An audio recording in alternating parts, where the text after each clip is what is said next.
자, 우리는 부족합니다. 우리는 연약합니다. 우리는 죄인입니다. 우리는 육신의 부모의 은혜를 입어서 이 땅에 태어났습니다. 그리고 일찍이 우리는 세상의 구습과 풍습을 따라서 이 풍조, 이 시대를 따라 살았습니다. 그러기에 언제든지 우리는 넘어질 수 있고 실족할 수 있습니다.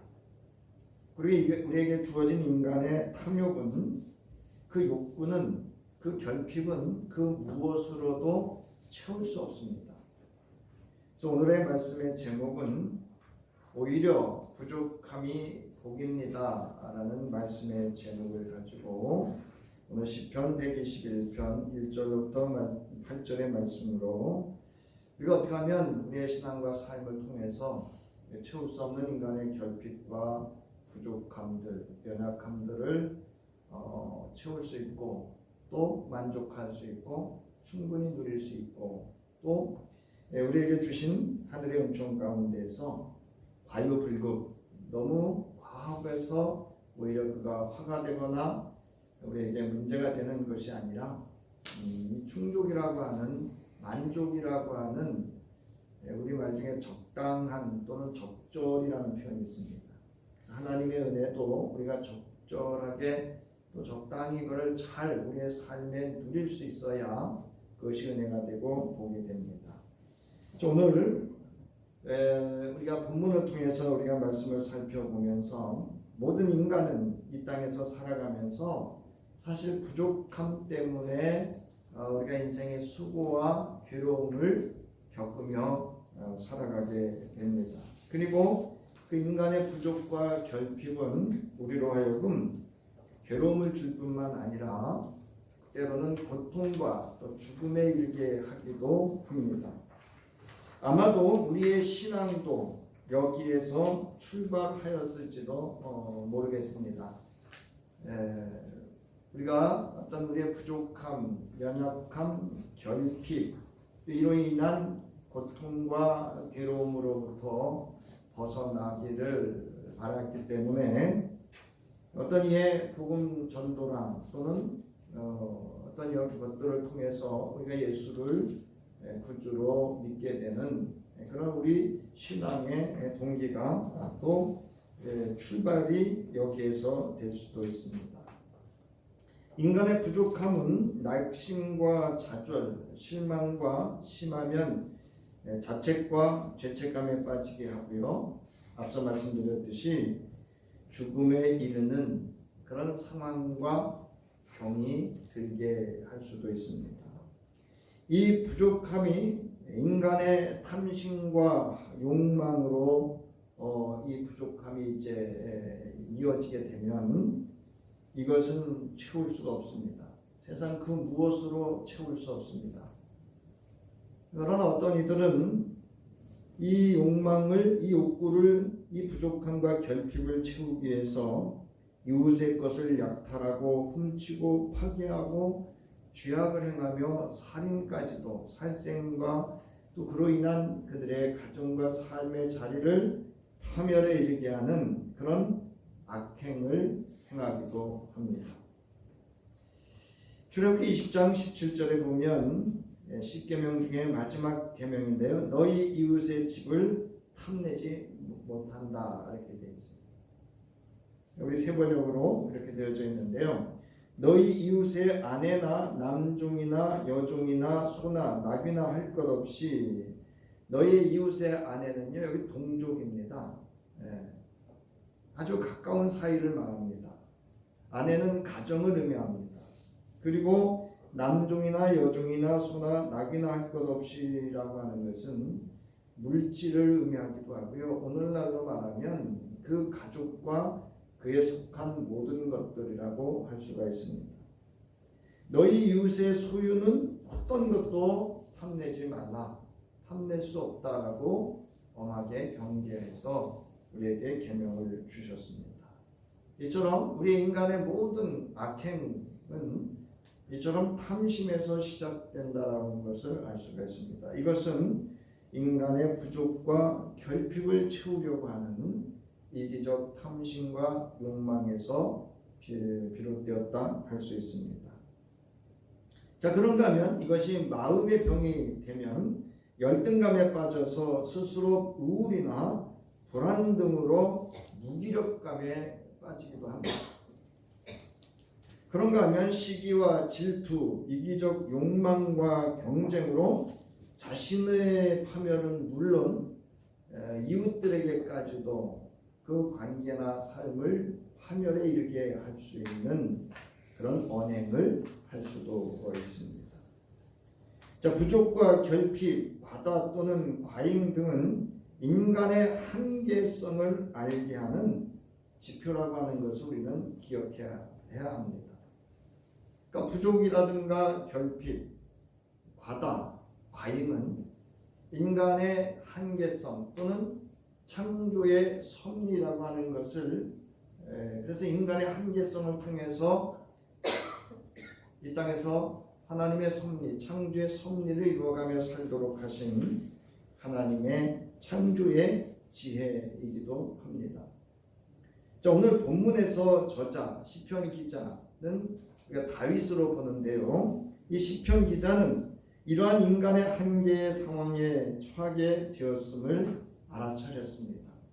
이때 그는 자신의 부족을 알고 여호와의 도움을 요청합니다. 이처럼 자신의 한계성에 직면해서 자신의 부족을 알고 자신의 눈을 들어 하나님을 바라볼 수 있는 믿음이라면 그 부족함, 그의 인간의 한계성은 오히려 하나님의 도움을 받는 복이 될 수 있음을 여기서 본문에서 우리가 살펴볼 수가 있습니다. 자, 오늘 본문 내용에서 우리가 주목해야 될 단어는요, 사실은 이 산이라고 하는 단어입니다. 우리 1절에 보면 내가 산을 향하여 눈을 들리라. 여기서 산이라고 하는 것은 여기 이제 쭉 그 의미를 이제 해석을 해놨는데요. 이제 이 시편 기자가 순례자라고 하는 것은 예루살렘을 향해서 예루살렘 성전에서 하나님을 예배하기 위해서 그리로 향하는 그런 순례자의 여정에서 보여지는 지극히 자연의 생태계 현상 중에 하나라고 할 수가 있습니다. 자, 그런데 이 산이라고 하는 것에 대한 그 의미는 해하림이라고 하는 단어를 쓰는데요. 위험을 상징합니다. 이 산에는 도적도 있고요. 아주 우리가 말하는 인간의 생명을 위협하는 짐승들도 있는 곳이 산이기 때문에 그렇습니다. 또한 그런가 하면 순탄한 인생의 행로를 방해하고 거칠게 만드는 그런 장애물로 이렇게 이 산을 해석하기도 합니다. 시인은 인생의 고달픈 인생길에서 여호와의 도움을 구하는 것으로서 이 산을 바라보면서 이제 시적 표현으로 해석을 하고 있습니다. 그런가 하면 이 산이라고 하는 것은 신들의 거처로서 인식합니다. 그래서 산당이라고 하는 것은 그 당시에 우상을 숭배하는 많은 신들이 산에다 집을 짓고요. 오늘날도 그렇죠. 또 그런가 하면 여호와 하나님도 산에다가 이 담을 지어서 예배를, 그러니까 제사를 드리는 그런 때도 있었기 때문에 그렇습니다. 그래서 시인이 도움을 받기 위해 여러 신들을 바라봤지만 진정한 도움은 2절에처럼 하늘과 땅을 지으신 창조주 여호와 하나님이심을 신앙 고백으로 드러내는 표현이다. 이렇게 이해할 수도 있습니다. 자, 그런가 하면 하나님의 처소인 시온의 산들을 의미합니다. 시온이라고 하는 것은 이 아브라함이 이삭을 드렸던 그 여호와 이레를 경험했던 그 바위죠. 지금 그 바위를 놓고도 지금 동서남북으로 막 나누고 이런 일들이 일어나는데요. 바로 시온이라고 하는 건 하나님의 보좌, 하나님이 거하시는 그것을 상징적으로 의미하는 그런 장소이기도 합니다. 그래서 이 시온산이라고 하는 것은 원고에 있듯이 여호와께서 보좌에 앉아 계시는 하늘을 상징하는 은유적 표현으로 이해하기도 합니다. 자, 본문에서 시편 기자는 내가 산을 향하여 눈을 들리라 나의 도움이 어디서 올고 나의 도움이 천지 하늘과 땅을 지으신 여호와에게서로다 라고 라는 시인의 시적 고백은 바로 이 전통적으로 이 시온이라고 하는 하나님의 보좌로부터 발현되어지는 그 근원이죠. 하나님의 도우심의 그 존재로서의 도우심의 근원으로서 그 정서와 그 의미를 담아서 표현하는 그러한 의미로 이 산을 상징적인 의미로 해석하기도 합니다. 따라서 이 시온산이라고 하는 것은 하나님께서 거처로 삼고 있는 성소로서 하나님의 도우심의 근거로 이제 이해하기도 합니다. 여러분 원고 3쪽입니다. 자, 이 경우 이 하림이라고 하는 이 산은 여호와께서 거주하시는 우주의 산들을 상징하고 시인은 여기로부터 여호와의 도움을 기다리는 것으로 이렇게 이해할 수도 있다라고 해석을 합니다.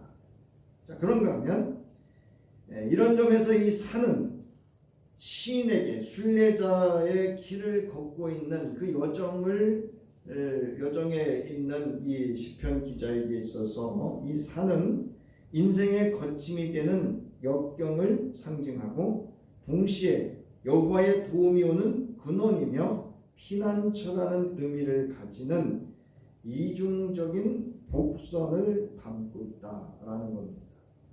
여러분 그 영화를 보면 복선이라는 게 있어요. 드라마를 보면 복선이라는 게 있습니다. 이게 뭐냐면 이렇게 우연히 지나가는데 어떤 그 주인공과 또는 젊은 여자아이가 가방을 하나 이렇게 놓고 여자아이가 넘어졌을 때 그 가방을 이제 주인공이 집어줬다. 이런 장면들이 나와요. 그리고 그건 쓱 지나갑니다. 그런데 이제 그 가방을 통해서 이 주인공과 여자아이의 관계가 새로 이어져가는 이런 현상들을 이제 그런 장면들을 복선이라고 해요. 그 다음에 어떤 의미나 그것을 드러내기 위해서 보여주는 잠깐의 장면인데요. 오늘 이 시편 121편에서 바로 그런 복선, 이중적인 복선, 하나는 인생의 거침돌이거나 또는 역경이나 환난이라고 하는 그런 의미도 있지만 이 산이라고 하는 것은 시온산으로서 이런 인생의 문제들을 해결해 갈 수 있는 도움을 주고 또 그런 지혜를 주는 창조주 하나님의 도우심을 상징하는 의미도 함께 내포하고 있다라고 하는 것을 알 수가 있습니다. 자, 1절에서 산은 2절에 하늘과 땅의 대칭적 구조로서 이 해석에 새로운 동기를 부여하는데요. 시인이 바라보는 산은 하늘과 땅을 지으신 여호와의 작품이기 때문에 그렇습니다. 그래서 내가 눈을 들어 하늘을 보지 않고 산을 본다라고 하는 것은 지금 여기에 임재하신 온 우주 만물을 창조하신 여호와 하나님을 이제 인식하고 있고 바라보고 있고 또 기대하고 있는 이 시편 기자의 오늘날로 말하면 영적 안목과 믿음의 눈을 여기서 우리가 볼 수가 있습니다. 또 한 가지는 시인이 사용하는 칭호에 주목할 필요가 있습니다. 자, 여호와 이렇게 표현합니다. 하나님이라는 내가 산을 향하여 눈을 들리라 나의 도움이 어디서 올까? 나의 도움은 천지를 지으신 하나님 이렇게 표현하지 않고요. 여호와 이렇게 표현을 합니다. 여러분 여호와라는 의미는 출애굽기 3장 14절에 보면 나는 스스로 있는 자다 라는 그런 의미를 가지고 있어요. 그런데 이사야서 출애굽기 34장 6절에 보면 이 이름에 대해서 하나님이 친히 모세에게 설명을 해주십니다. 나 주는 나 여호와는 이렇게 하시면서 표현을 하는데요. 5절을 보면 여호와께서 구름 가운데에 강림하사 그와 함께 거기 서서 여호와의 이름을 선포하실 때, 그러니까 여호와의 이름의 의미를 말씀하시고 있는 거예요. 우리 6절 함께 읽겠습니다. 시작. 여호와께서 그의 앞으로 지나시며 선포하시되 여호와라 여호와라 자비롭고 은혜롭고 노하기를 더디하고 인자와 진실이 많은 하나님이라. 여호와라는 이름의 뜻입니다. 여호와의 이름에 여호와라고 하는 그 이름의 존재성은 스스로 있는 자이고요. 이 스스로 있는 자의 속성, 그 존재성은요, 바로 이런 자비롭고 은혜롭고 노하기를 더디하고 인자와 진실이 많은 하나님, 전능자다 라는 겁니다. 자, 여기 보면 여호와라 여호와라 두 번 부르거든요. 이거는 증언이래요. 증언. 확실한 법적 증언을 의미하는 그런 용어와 표현으로 두 번 반복을 합니다. 물론 강조의 의미도 있습니다. 그래서 여호와라고 하는 것은 두 번 반복하고 있는 것은 여호와께서 친히 스스로 자신의 존재성, 우리가 말하는 정체성에 대해서 증언을 하고 있음을, 또 증명을 하고 있음을 알 수 있습니다.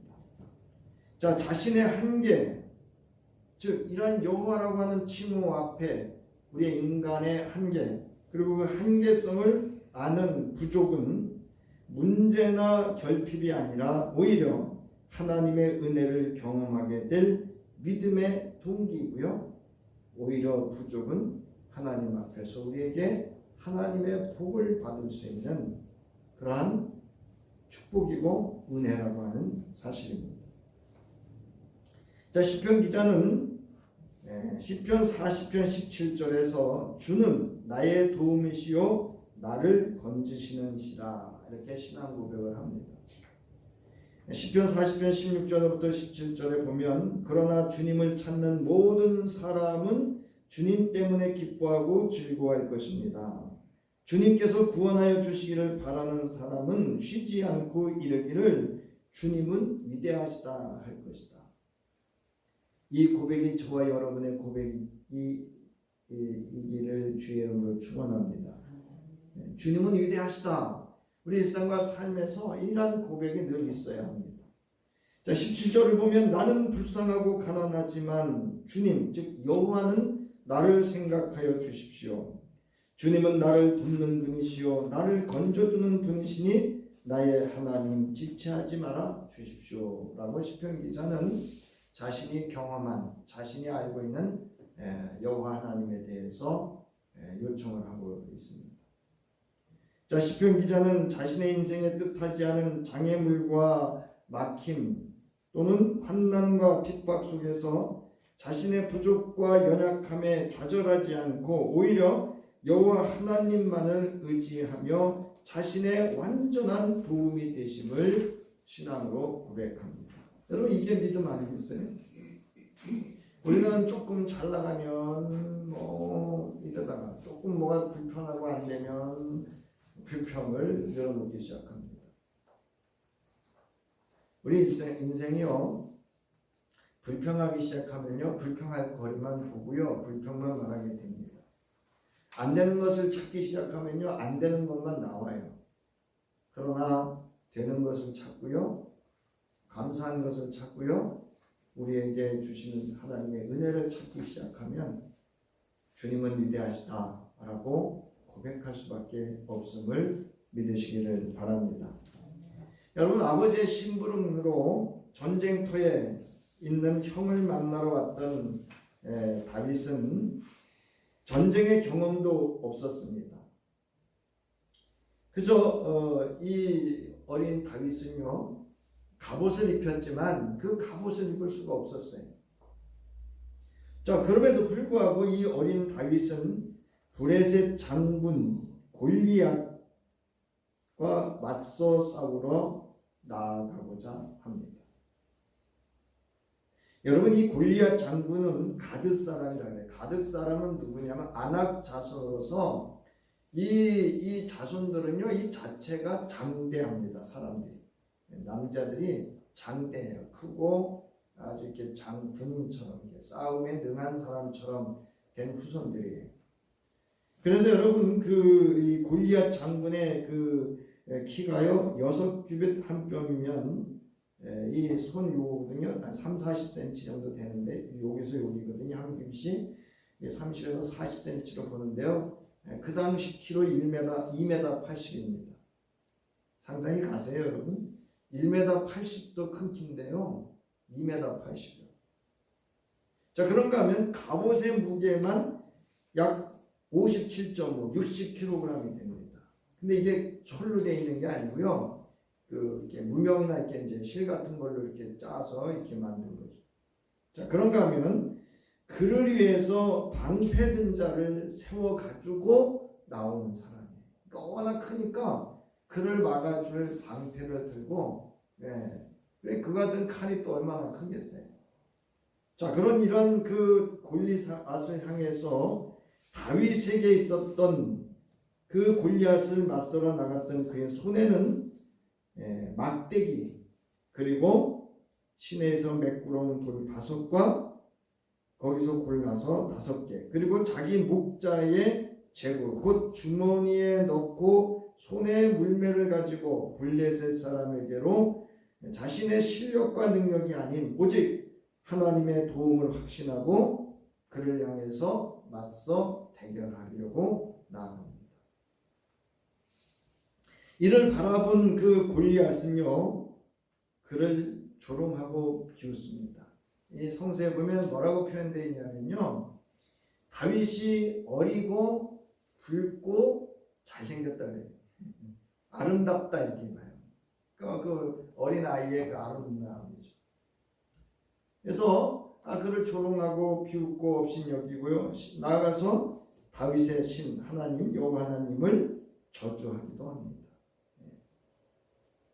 자, 이러한 그 다윗을 향한 그의 앞에 여러분 잘 아는 이 다윗이 외치며 나갔던 자기를 완전히 도우실 하나님에 대한 믿음과 신뢰를 가지고 나갔던 그의 외침을 우리는 알고 있습니다. 사무엘상 17장 45절로부터 47절에서 여러분 보세요. 다윗이 블레셋 사람에게 이르되 너는 칼과 창과 단창으로 내게 나아오거니와. 여러분 이 사람이 가지고 있는 이 공격 수단을 보세요. 칼과 창과 단창입니다. 세 가지를 언급하는 건 완전하다는 거예요.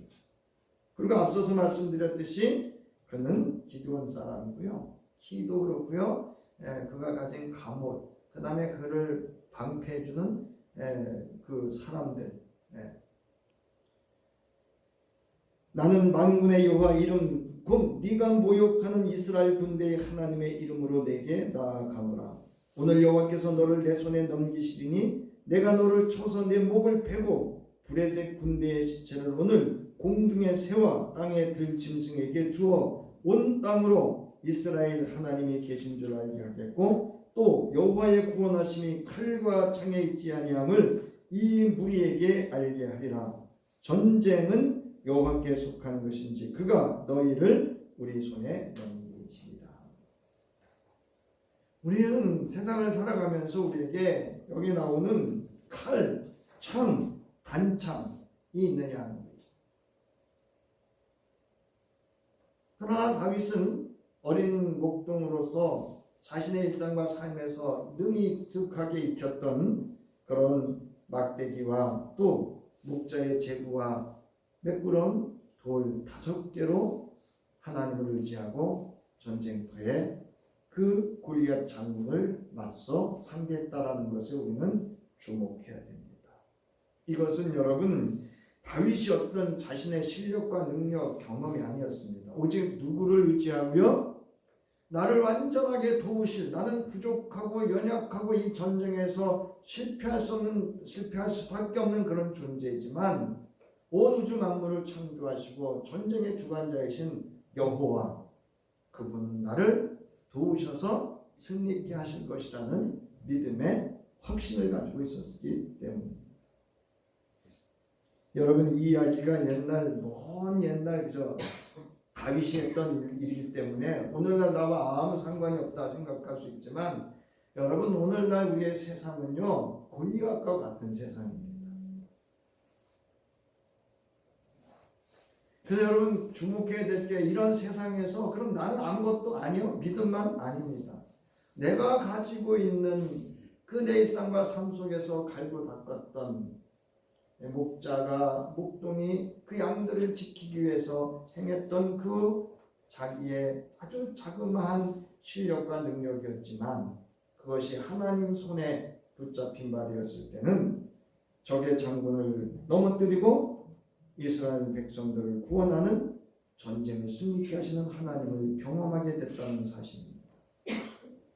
여러분 갑옷도 입을 수 없었던 다윗을 골리앗은 업신여기고 저주했고 비웃고 그의 하나님을 조롱했습니다. 그러나 어린 다윗은 그의 부족을 오직 여호와의 완전한 도움을 믿고 나가는 신앙의 확신을 가지고 하나님의 능력과 은혜를 경험하는 승리자가 되어졌다라고 하는 것을 우리는 주목해야 됩니다.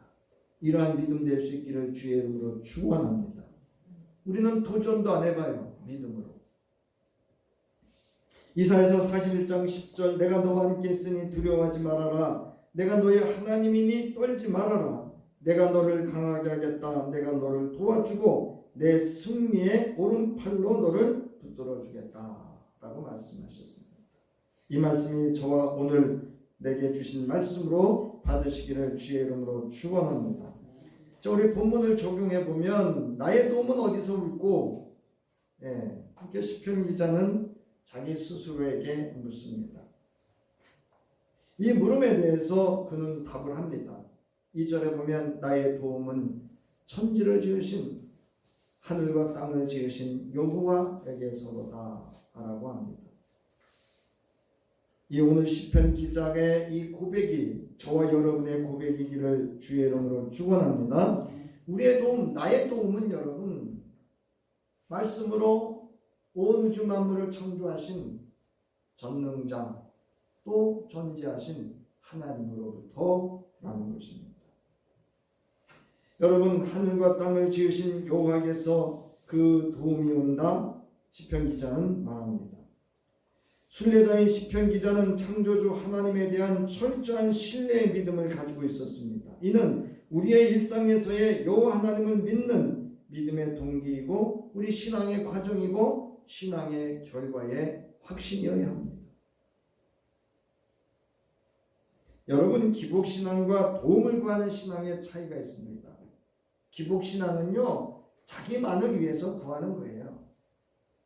그러나 여러분 신앙적인 도움을 구하는 신앙의 차이는요 하나님의 도움을 통해서 즉 나의 부족과 연약함을 하나님 앞에 인정하고 하나님의 도움을 통해서 하나님의 뜻을 이루고 하나님의 사람으로 유익하게 살아가며 하나님의 존재와 그 이름을 드러내는 데 있습니다. 여러분 자녀의 성공을 위해서 기도하시기 바랍니다. 여러분 자녀들이 잘 되기 위해서 여러분 기도하셔야 돼요. 여러분 우리 일상과 삶 속에 필요한 것들 하나님께 요청하고 간구할 수 있어야 됩니다. 그러나 그 결과가 이 땅의 것만을 구한다고 한다면 그것이 기복입니다. 나의 자녀가 그 기도의 응답을 통해서 하나님의 살아계심을 경험하고 그 이름과 그 권세와 그 하늘과의 관계 속에서 믿음을 갖고 살아갈 수 있는 하나님을 만나고 하나님과 교통하며 그 은혜와 그 이름과 영광을 드러내는 그런 응답의 결과가 되기를 위해서도 기도하실 수 있기를 바랍니다. 여기 보면 지으시다라고 하는 것은 하나님의 창조 행위와 하나님이 행하시는 표적과 기사를 묘사하는 데 쓰여지는 그런 표현입니다. 즉 지으신다라고 하는 것은 하나님이라는 전능자라고 하는 의미를 가지고 있습니다. 여러분 우리의 도움은 모든 우주 만물을 창조하신 그리고 죽었다 부활하시고 승천하시고 다시 오실 예수 그리스도 이름 안에서 우리는 무엇이든지 하나님을 향해서 요구하고 구할 수 있습니다. 그러나 예수님 말씀하셨죠. 너희가 내 안에 있고 내 말이 너희 안에 있으면 내 이름으로 구하면 무엇이든지 다 이루어 주겠노라. 우리의 존재성, 우리의 태도가 어디에 있느냐 하는 것이 무엇보다 중요하다 할 수 있습니다. 여기서 보면 무엇 에게서로다, 여호와 에게서로다라고 하지, 에게서로도라고 하는 것은 여기 나와 있듯이 메임이라고 하는 히브리 단어로서요, 도움의 근원, 도움의 출처라고 하는 것을 알 수가 있습니다. 사랑하는 성도 여러분, 우리 도움의 근원, 도움의 모든 출처는 천지를 지으신, 하늘과 땅을 지으신 여호와께 있음을 믿으시기를 주의 이름으로 축원합니다. 않게 하시는 분입니다. 여러분, 이 신축하다는 말은 여러분 그 신약성서에 보면 술에 취하지 말라 이런 말씀이 있어요. 그와 같은 의미다, 동일한 의미로 해석을 할 수가 있습니다. 여러분, 신축하다라고 하는 건 비틀거리다, 미끄러지다라는 의미로서요, 발을 헛디뎌 미끄러지는 것을 의미합니다. 여러분, 등산을 해보시면 아시겠지만 산에서 발을 헛디뎌서 실족하면 큰 상처와 고통과 또는 죽음에 이르는 상황에 처해질 수 있습니다. 특히 이 팔레스타인 지역의 산은요, 발을 잘못 헛디디면 죽음에 이르는 그런 산과 골짜기가 많습니다.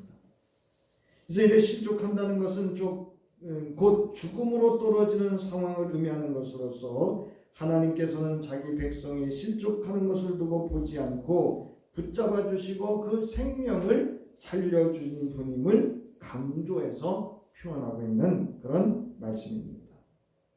여러분, 여기 보면 이 실족하지 않도록 하시는 하나님은 어떤 분이시냐? 너를 지키시는 이가 졸지 않는다 이렇게 말씀하십니다. 여러분, 파수꾼의 경성함이 아무리 든든하고 견고해도 지키는 파수꾼이 졸면 어떻게 되죠? 그 성은 침략을 당하거나 무너지게 되어 있습니다. 파괴나 파멸에 이르고 죽음에 이르는 상황이 됩니다. 여러분, 오늘도 우리 하나님께서는, 여호와 하나님께서는 졸지도 아니하시면서 저와 여러분을 실족지 않도록 지켜주시는 분이심을 믿으시기를 주의 이름으로 축원합니다.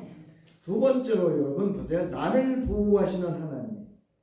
5절부터 6절에 보면 주님은 너를 지키시는 분, 주님은 내 오른쪽에 서서 너를 보호하는 그늘이 되어주시니 낮의 햇빛도 너를 해치 못하며 밤의 달빛도 너를 해하지 못할 것이다. 이렇게 시편 기자는 고백을 합니다.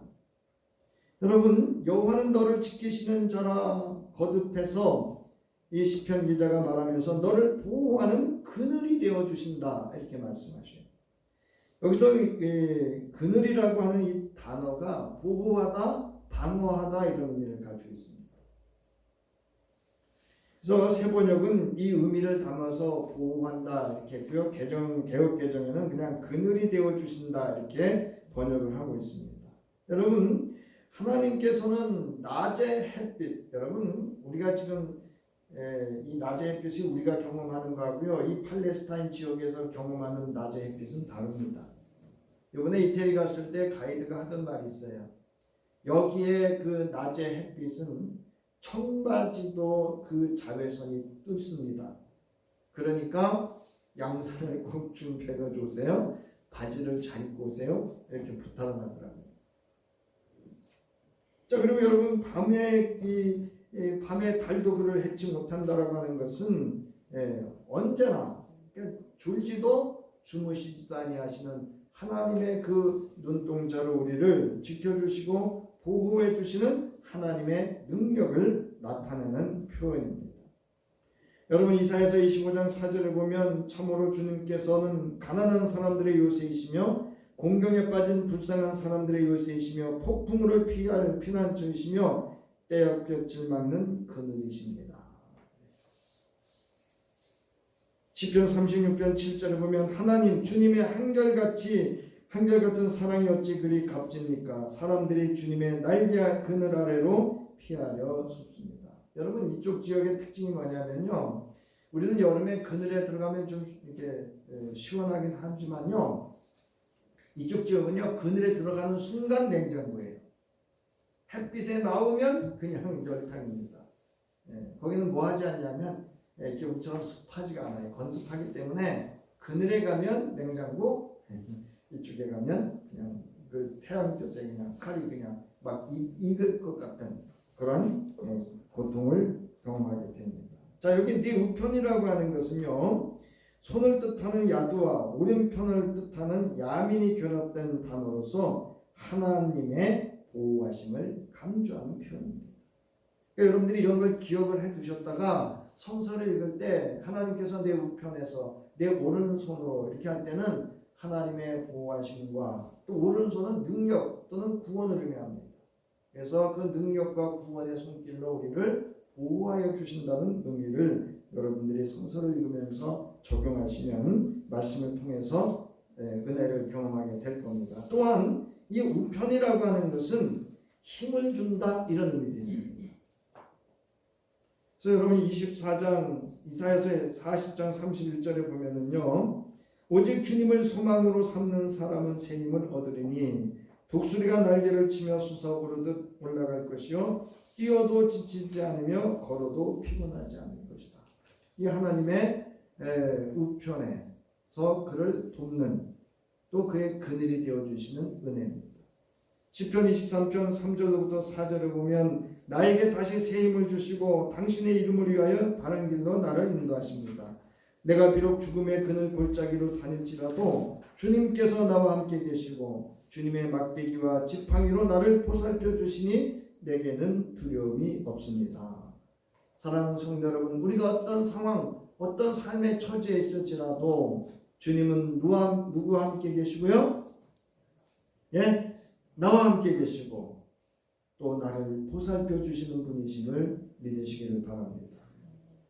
마지막으로 나를 지켜주십니다. 시편 121편 7절부터 오늘 본문 8절에 보면 주님께서 너를 모든 환난, 재난에서 지켜주시고 내 생명을 지켜주실 것이다. 주님께서는 네가 나갈 때나 들어올 때나 이제부터 영원까지 지켜주실 것이다. 이렇게 시편 기자는 고백을 합니다.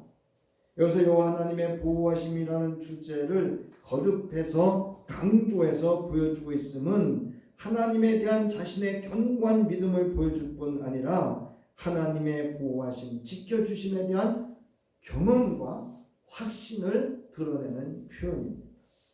여러분, 신앙은요, 경험과 확신이에요. 여러분, 경험이 없으면 뜨뜻미지근해질 수밖에 없어요. 또 우리가 하나님의 은혜를 잊으면 안 돼요. 하나님의 우리에게 베풀어 주셨던 은혜를 우리가 경험했잖아요. 그걸 우리가 잊으니까 불평이 앞서는 거예요. 근데 그것에 대한 지난 우리의 삶 속에서 베풀어 주셨던 은혜를 알고 감사 위에 감사를 더한 확신을 가지면 또 다른 하나님의 은혜, 하나님의 지켜주심과 보호하심과 도우심을 경험할 수 있게 됩니다. 여기서 환난이라고 하는 것은 거기 나와 있죠. 온갖 재앙을 뜻하는데 사용되는 단어로서 신체적인 상해나 내적인 심적인 고통, 평안에 반대되는 개념으로서의 환난을 의미하기도 합니다. 본절에서 순례자가 순례의 여정에서 당할 수 있는 여러 가지 나쁜 일들도 포함할 수가 있습니다. 여러분, 우리의 인생은 언제 어느 때 어디서 무슨 일로 내게 환난으로 다가올 수 있을지는 아무도 예측할 수 없습니다. 그러나 오늘 여기 말씀처럼 우리를 모든 재난에서도 지켜주시고 생명도 지켜주시고 우리가 들어오나 나가나 이제부터 영원까지 지켜주시는 분이 나의 여호와 하나님이심을 믿고 또 예수께서 제자들에게 언약하셨듯 내가 너희에게 명령한 모든 것을 그들에게 가르쳐 지키게 하라. 부활한 내가 세상 끝날까지 항상 너희와 함께 있을 것이다. 언제든지 나에게 도움을 요청하라고 하시는 그런 주님의 언약의 말씀이기도 합니다. 나가는 날입니다. 나의 부족을 느낄 때 우리는 어떤 모습을 보이고 있습니까? 여호와 하나님께서 우리 주 예수 그리스도의 이름으로 도움을 구하셨습니다. 우리는 하나님의 도움을 약속받은 자입니다. 예수께서는 우리와 항상 함께 하시는 우리의 완전한 도움이십니다.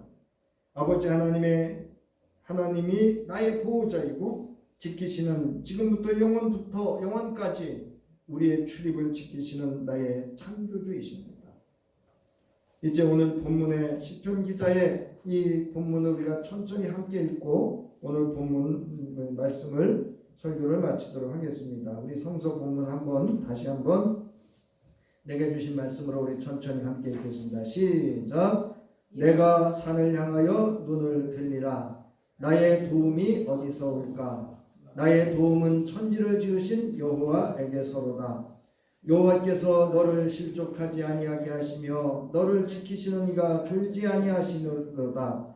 이스라엘을 지키시는 이는 졸지도 아니하시고 주무시지도 아니하시리로다. 여호와는 너를 지키시는 이시라. 여호와께서 내 오른쪽에서 내 그늘이 되시나니 낮이 해가 너를 상하게 하지 아니하며 밤의 달도 너를 해치지 아니하리로다. 여호와께서 너를 지켜 모든 환난을 면하게 하시며 또 내 영혼을 지키시리로다. 여호와께서 너의 출입을 지금부터 영원까지 지키시리로다. 아멘. 우리의 도움, 나의 도움이 어디서 올고 온 우주 만물을 창조하신 여호와의 있음을 고백하는 저희들 위해 우리 아버지 하나님의 무한하신 자비와 도우심과 함께하심의 은혜와 우리를 하늘과 교통하게 하시기 위하여 친히 십자가에 달려 대속과 화목제물 되어주신 우리 주 예수 그리스도의 구속의 은혜와 오늘도 이 세상에서 환난과 역경과 또 때는 어떤 어려움이 있어도 우리의 도움이 되어주시고 우리의 눈을 들어 하나님을 바라보게 하실 성령의 도우심과 인도하심과 함께 하시니 여기 모인 저희들과 저희들의 일상과 삶의 터전과 나아가 가족과 기업과 이 나라 민족 위에 이제로부터 영원히 함께 하시기를 간절히 축원하옵나이다. 아멘.